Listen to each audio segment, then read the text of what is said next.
The project, which I'm sharing leadership with my colleague Douglas Smith in French, is going to focus on architecture between about 1930 and about 1960.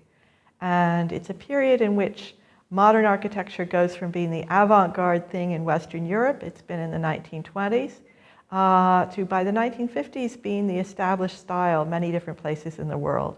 And I really want to look at that, or we really want to look at the process through which that happens. And it's one in which I believe that the architecture of what are usually considered peripheral locations is going to turn out to be much more important than we've generally accepted. So I'm interested in places like South Africa, South America, the Eastern Mediterranean, South Asia. So it's a long-standing interest that I think now to explore in more detail, to try to find ways to step outside the normal story. The normal story has been about a group of architects called the International Congress of Modern Architects, CM in the French acronym, and about migrants, about people who go from Europe to other parts of the world and carry this with them. And we're much more interested in patrons on the ground, and we're interested also in the kinds of modern architecture that don't fit the CM profiles so well. Well, the Humanities Institute has always been the best home at UCD and one of the best homes in Ireland since it was established for this kind of research. My hope for this project, and I think Douglas's as well, is that a number of people from the architectural community will be interested in coming to some of the events that we organize. And at a time when Irish architects are increasingly building around the world, there's a great deal of thoughtfulness in a country whose architects are certainly not imperial by nature about how to do that tactfully.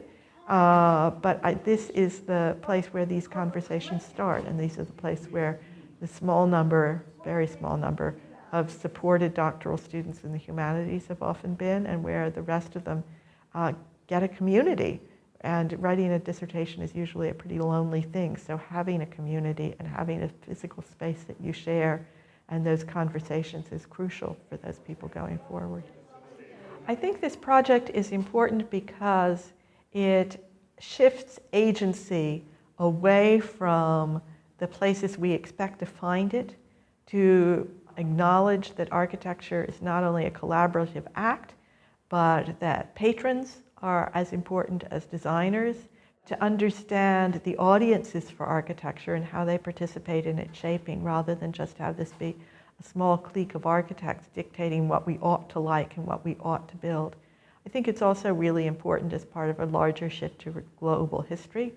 I think it's really interesting that if you look at the architectural history of the 1920s, people made very commonly references to other parts of the world. If you read medieval histories of Gothic architecture, you've referred to other places.